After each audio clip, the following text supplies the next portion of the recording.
Welcome to the Hindu Daily.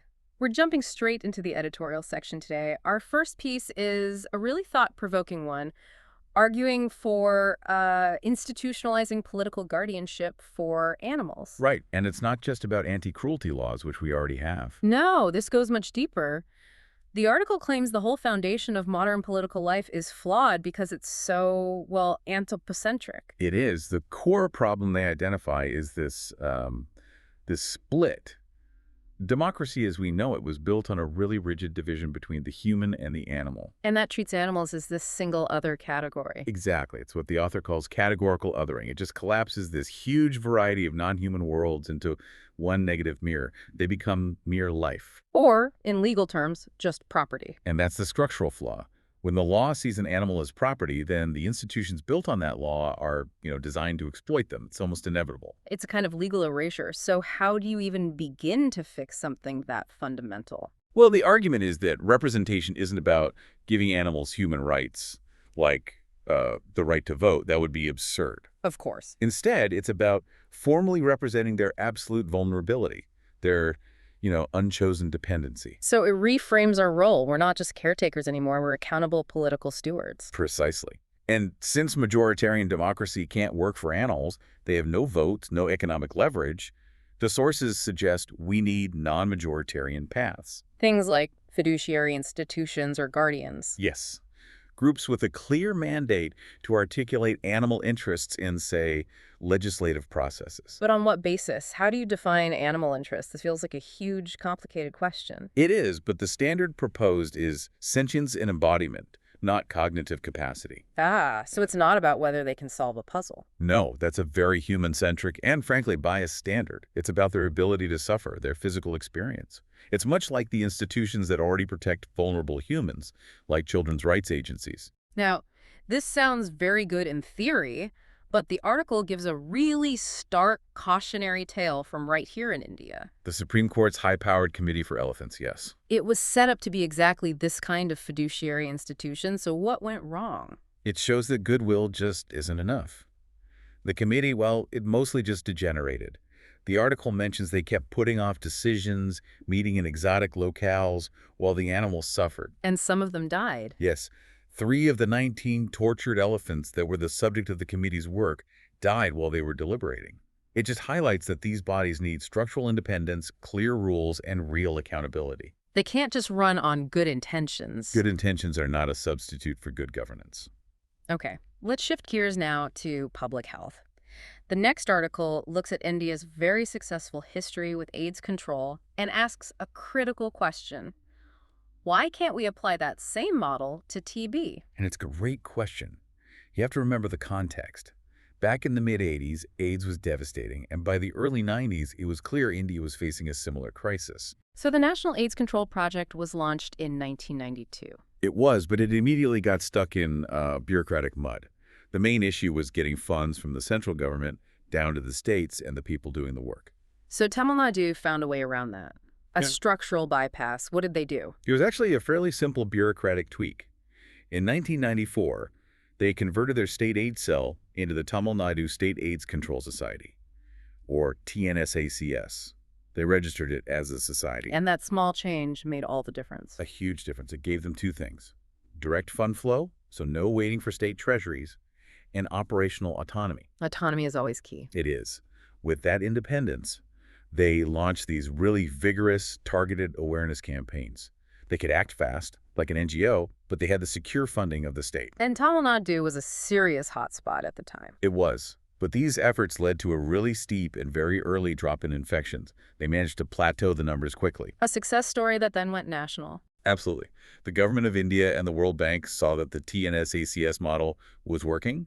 So for the second phase of the NAACP, they mandated that same registered society structure for every state. And that's what's credited with bringing the national numbers down. It is. It brought India's adult HIV prevalence down from a peak of around 0.54% in 2000 to where it is now, about 0.22%. So let's connect that to TB. The numbers today are just staggering. India has a quarter of the world's infected population. 36 million people. and a quarter of the world's multi-drug-resistant cases. And of course, it's the most common infection for people who are HIV positive. So the challenge is massive. India missed its 2025 elimination target. We did, but the article points out that Tamil Nadu is again leading the way. They're the first state to integrate a predictive model from ICMR-NIE into their statewide screening app. A predictive model, so it forecasts TB deaths. That's right. They're not just reacting to cases as they appear. They're using technology to anticipate where the next hotspots will be and focusing their screening efforts there. So it's that same formula again: technology, autonomy, and efficient delivery. It's the exact formula. The argument in the piece is clear. The TNSACS model that controlled AIDS is our best template for finally getting a handle on TB.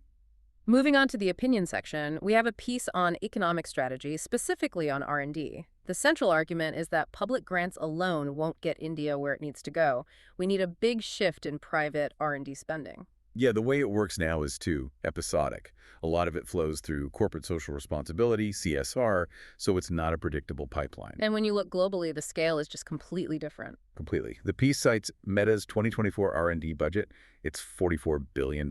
Or look at Huawei, which consistently puts over 20% of its revenue back into R&D. In the U.S., the average for enterprises is close to 5% of net sales. And crucially, those systems are built on deep, structured partnerships with universities.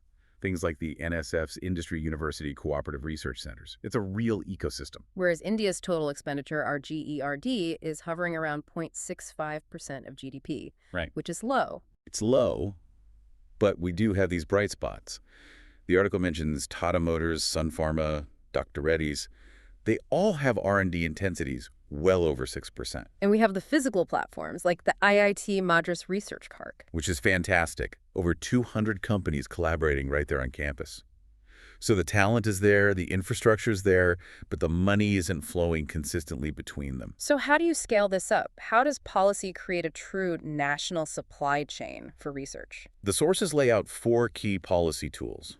First, the government needs to set mandatory climbing R&D to sales ratios for key sectors. For industries like autos, pharma, defense. Exactly. A clear 3-year target. Now, some might see that as a burden, but the argument is that we're too far behind to rely only on incentives. You need a mandate to signal that it's a national priority. Right. And then you tie that to the second tool, matching grants.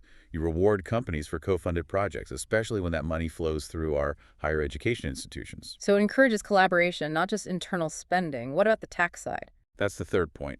Modernize the tax deductions. Link them to measurable outputs patents, clinical trial milestones, things you can actually count.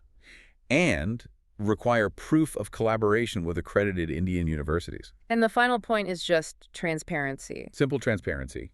Ask listed companies to report their R&D spending, and this is the important part, the specific share that's going to Indian HEIs. So the message is pretty clear. Industry needs to set targets and collaborate, and academia needs to shape its research to provide measurable value for them. It's a two-way street that needs to be paved with better policy. Now to the science section, and a really fascinating discovery from IIT Bombay researchers about pancreatic cancer. We know it's incredibly aggressive, and that its tumors thrive in low oxygen or hypoxic environments. The surprise finding is how hypoxia actually helps the cancer spread.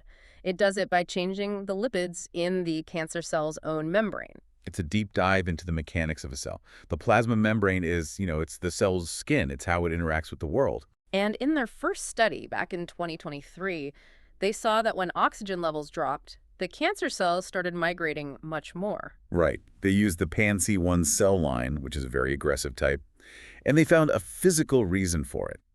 The hypoxia caused the cell to push its stiffening lipids inward, away from the surface. So it reduced the cell's, what do they call it? Cortical stiffness. Cortical stiffness, yes. It basically made the cell membrane floppier, more malleable. Which makes it easier for it to squeeze through tissue and metastasize. Exactly. The article uses a nice analogy describing the lipid molecules as being like tadpoles. Can you explain that a bit? Sure. So the lipids have a head and a tail, and they stack up tightly. If the tails are packed in a very orderly way, the membrane is stiff. In this case, the tadpoles became less tightly packed at the surface, which is a mechanical property you can measure. Okay, but this is where it gets really interesting. In a follow-up study, they used a different cell line, KPAN2, And hypoxia did the opposite. It increased the cortical stiffness. But the cells still migrated more. How is that possible? It's an incredible example of adaptation. The KPAN2 cell sensed this increased stiffness, but its imperative to migrate was still there, so it compensated. It started trafficking more membrane material to its surface. It's essentially expanded its surface area to counteract the internal stiffening and stay malleable. So it's a feedback loop, a compensatory mechanism. It is. The scientists realized the cell is constantly working to maintain what they call membrane homeostasis. The changes from hypoxia in one place are being offset by changes in the internal organelles, the mitochondria, the nucleus, to keep the cell pliable enough to move. So the big implication here is that different cancer cells might use different tricks to spread, depending on their specific microenvironment. Precisely. And if we can understand how a simple biochemical trigger like low oxygen creates this big physical change, it could open up entirely new ways to fight cancer. Maybe we can target the membrane itself and disrupt that feedback loop.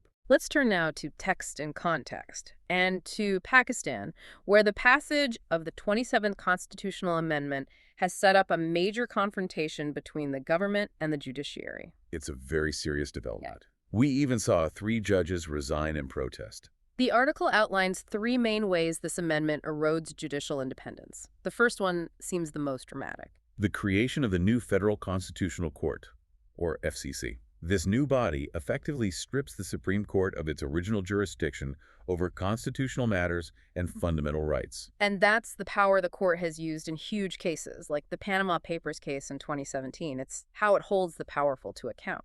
It is. Taking that away essentially removes the Supreme Court's teeth on political matters.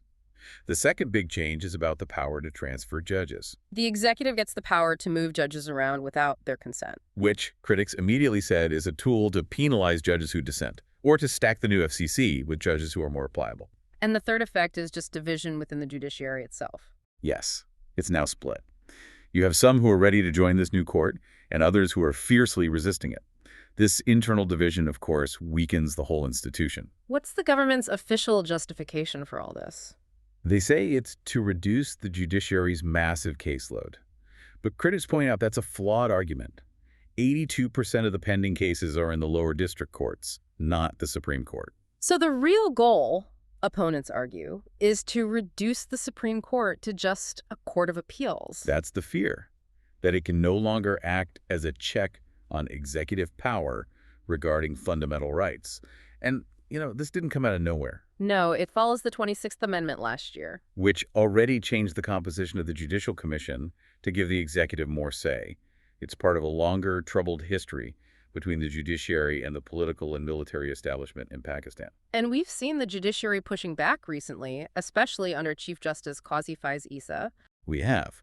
That open letter from the Islamabad High Court judges complaining about coercion was a major moment. But now, with the 2 main political parties aligned and backed by the establishment, that internal division in the judiciary is probably the biggest obstacle to any real resistance. A divided institution can't really fight back. It makes a unified confrontation almost impossible.